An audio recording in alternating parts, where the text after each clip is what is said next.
नमस्कार, मेरा नाम रविकांत चौरसिया। आप देख रहे हैं बोलता खगड़िया। पूरे बिहार में डंका बजाने वाली हमारे साथ खगड़िया की बेटी आयुषी नंदन जी हैं। आइए सीधे जुड़ते हैं कि साइंस में पूरे बिहार में टॉप की है। सबसे पहले बोलता खगड़िया की तरफ से ढेर सारी शुभकामनाएं। आयुषी, कैसे संभव हो पाया? संभव तो मेहनत करके ही होता है, तो उसके लिए बहुत घिसना पड़ता है। अच्छा। और फर्स्ट रैंक पाने के लिए तो मेहनत तो था ही मेरा, लेकिन वही था कि हम अपना बिलीव खो चुके थे कि जैसे जब वेरिफिकेशन स्टार्ट हुआ था तो अच्छा। कॉल नहीं आ रहा था, तो लग रहा था कि अब टॉपर होंगे या नहीं होंगे। लेकिन जब फर्स्ट रैंक आया तो बहुत खुशी हुई, खुशी के बारे एकदम आंसू आ रहे थे। अरे वाह, चलिए, आंसू आना भी चाहिए, खुशी के आंसू जी, हैं। जी। लेकिन जो है 2000 अगर हम बात करें कि जो आप मैट्रिक में भी टॉप 10 में आई थी, उस वक्त भी आपका 9वां रैंक था, और जाकर के इंटर में ये जो है आप तो टॉप ही कर गई। इस बात को लेकर के पहले बिलीव नहीं हो रहा था आपको? नहीं, बिलीव था। जब 10th में टॉप किया ना, अच्छा। तो ये था कि फिर से ये दिन लाना है, क्योंकि जो आते थे बोलते थे बेटा ऐसा करो कि हम दोबारा फिर से आए। हाँ। तो इसके लिए था कि 12th में बहुत अच्छा करना है, टॉप करना है। तो उस अनुसार से शुरू से ही हम अपना प्रिपरेशन स्टार्ट किए। बहुत लोग होते हैं ना स्टूडेंट की वो लास्ट टाइम में आके अलर्ट हो जाते हैं, लेकिन मेरा ऐसा नहीं था। हम शुरुआती टाइम से बहुत अलर्ट थे, अटेंटिव थे, अपनी पढ़ाई पे बहुत फोकस किया करते थे। और जब ऐसा लगता था कि अपनी पढ़ाई पे से ध्यान हट रहा है या थोड़ा सेल्फ बिलीव खो रहा है, तो उस टाइम मैथ वाले सर थे एक मेरे, तो वो बहुत सपोर्ट किया करते थे। इस टॉप के लिए जो है किसको सबसे ज्यादा श्रेय देना चाहेंगे? इसके पीछे किनका हाथ है? सबसे पहले तो मम्मी पापा हो गए, उनका तो हाथ रहता ही है। टीचर्स, और मेरा एक अलग है। हम अपना वो सफलता के पीछे क्रेडिट जो है मेरे दोस्तों को भी देना चाहते हैं। अरे वाह, दोस्तों का भी बहुत बड़ा रोल है। हाँ, उनका भी रोल है, क्योंकि जब टेस्ट होता था ना तो 1-2 नंबर कभी कभार संयोग से मात्र अभी तक 2-3 बार ही कमाया है। अच्छा जी। तो इस दौरान जब कम आता था तो मेरा एक रोने का आदत है, हम रोने लगते थे। हाँ, रोना आता था हमको कि कैसे कम हो गया। तो उस दौरान वो सब ना बहुत पॉजिटिव रहती है, तुम कर सकते हो। ऐसा सोचो कि बिहार बोर्ड में तुम्हारा एक रैंक है और वो तुमको अचीव करना है, छोटा मोटा टेस्ट तो। हाँ, यानी टेस्ट में भी बेहतर करने की जिद आपके अंदर लगी रहती हाँ, थी।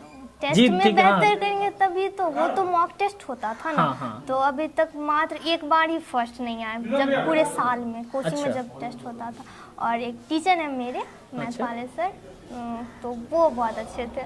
और जो फ्रेंड में अक्सर होता है कि हम लोग जो है बातचीत करने में टाइम एक्सपेंड कर देते हैं, व्हाट्सएप चलाने में, फेसबुक चलाने में जो है, लेकिन दोस्तों के बीच रहकर पढ़ाई लिखाई से ही बातों का डिस्कशन ये कितना कारगर होता है। और जितने सारे जो भी बच्चे ये इंटरव्यू को देख पा रहे हैं, अगर उन्हें भी टॉप होना है तो उनके लिए क्या कुछ जो है दिशा निर्देश है, क्या कुछ सजेशन है आपकी तरफ से? सबसे पहले तो सर ग्रुप स्टडी बहुत मायने रखा है मेरे लिए, क्योंकि यहाँ से जब हम खगड़िया जाते थे ना तो दूर पड़ता था, 15-20 मिनट का टाइम लगता है।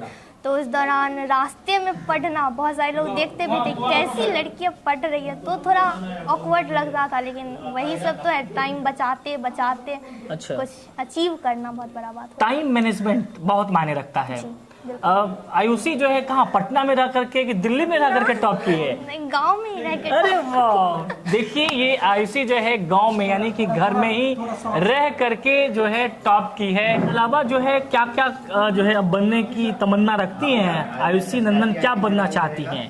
सर शुरू से ही मेरा एम था कि हमको IAS ऑफिसर बनना, और जब इतना तक आएंगे, ये तो बस सीढ़ी होता है ना। तो पहला सीढ़ी पार किया, अब दूसरा पार कर लिया, अब है कि IAS ऑफिसर बनना है। IAS अफसर बन करके जो है देश की सेवा करना है, समाज की सेवा करना है। हाँ, और DM सर से भी ना 2-3 बार मिले, उनको देख के भी लगता है काश हम भी इस पोजीशन पे आ जाए। हाँ, ना DM साहब से जो है कितना इम्प्रेशन मिलता है, कितना आपको मोटिवेशन मिलता है?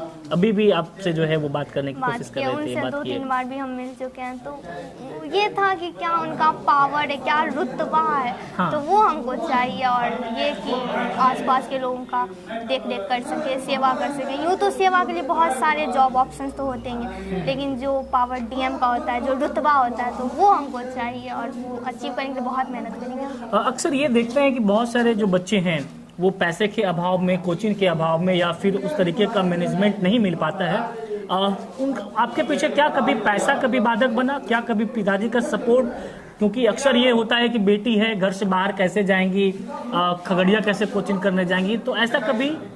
नहीं, मम्मी पापा की तरफ से तो कभी नहीं था ये। अच्छा। कि तुम बाहर नहीं भेजेंगे। ये मेरा खुद का चॉइस था कि हम ऐसा करेंगे कि लोग को लगे कि खगड़िया में भी रह के कुछ किया जा सकता है, ये नहीं कि गांव में भी रह करके, घर में भी रह करके किया जा सकता कुछ है। किया जा सकता है। वो तो खुद के ऊपर ना डिपेंड करता है हम कैसे पढ़ते हैं, कितना जुनून के साथ हम पढ़ते हैं, कितना अच्छा मेरा कॉन्सेप्ट है, तो उस पर फोकस करना चाहिए। 24 घंटे में जो है कितने घंटे आप टाइम देते हैं पढ़ाई में खास करके? मेरा वो मिनिमम 8-10 घंटा, और जब एग्ज़ाम टाइम नज़दीक आया तो घंटा धीरे धीरे बढ़ाना शुरू कर दिया, क्योंकि नींद भी तो आता नहीं था। नींद नहीं आती तो यूटिलाइज करते थे टाइम को, और लेट नाइट तक थोड़ा पढ़ा करते थे जब एग्ज़ाम नज़दीक था। तो मम्मी के भी कामकाज में हाथ बटाना होता है कि नहीं? मम्मी तो करने ही नहीं देती थी, बोलती अच्छा। तुम पढ़ो हम करेंगे। और मेरा भाई भी जो है ना, तो रात में कॉफ़ी बना के दिया करता ताकि हम लेट नाइट जग के थोड़ा पढ़ सकें। यानी आयुषी नंदन की सफलता के पीछे इनके परिवार वालों का भरपूर सहयोग है। इसके साथ ही साथ जो है इनके जो शिक्षक हैं और जो इनके साथ जो सहपाठी हैं, यानी आप ये मान सकते हैं कि ग्रुप डिस्कशन करके जो है अक्सर हम और आप जब जनरल कंपटीशन की तैयारी करते हैं तो उस वक्त हम और आप जो है ग्रुप डिस्कशन करते हैं, लेकिन इंटर की परीक्षा में ही ग्रुप डिस्कशन करके जो है अपने घर में रहकर पूरे बिहार में परचम लहराने वाली आयुषी नंदन हमारे साथ खास बातचीत कर रही थी। और बोलता खगड़िया के माध्यम से आप क्या कुछ कहना चाहेंगे कि बिहार की जितनी सारी बेटियां हैं और जो भी पेरेंट्स हैं जो अपनी बेटियों को आगे नहीं बढ़ाना चाहते हैं, जिन्हें लगता है जो अपनी बेटियों को आगे नहीं बढ़ाना चाहते हैं, जिन्हें लगता है कि बेटियां घर से बाहर नहीं निकले, या फिर जो है तमाम उन चुनौतियों के बीच क्या कुछ कहना चाहेंगे?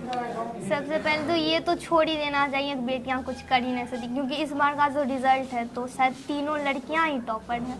तो ये ऐसा कुछ भी नहीं है, लड़का लड़की तो बराबर होते ही हैं, लेकिन लड़की हमको लगता है लड़की कुछ ज़्यादा होती है, बेहतर होती है लड़का से रिजल्ट के मामले में, क्योंकि लड़का जो होता है उतना पढ़ाई पे ध्यान नहीं देते, क्योंकि लड़की इसलिए भी पढ़ती है ताकि हमको देख के भी कोई पढ़े, ये होता है। तो लड़की को भी आगे बढ़ना चाहिए। और मेरी भी कोई इंस्पिरेशन थी जो पिछले बार की टॉपर थी, आर्ट्स टॉपर मधु भारती, तो उनसे भी बीच में थोड़ा बात होती रहता था, वो भी थोड़ा गाइड कर देती थी।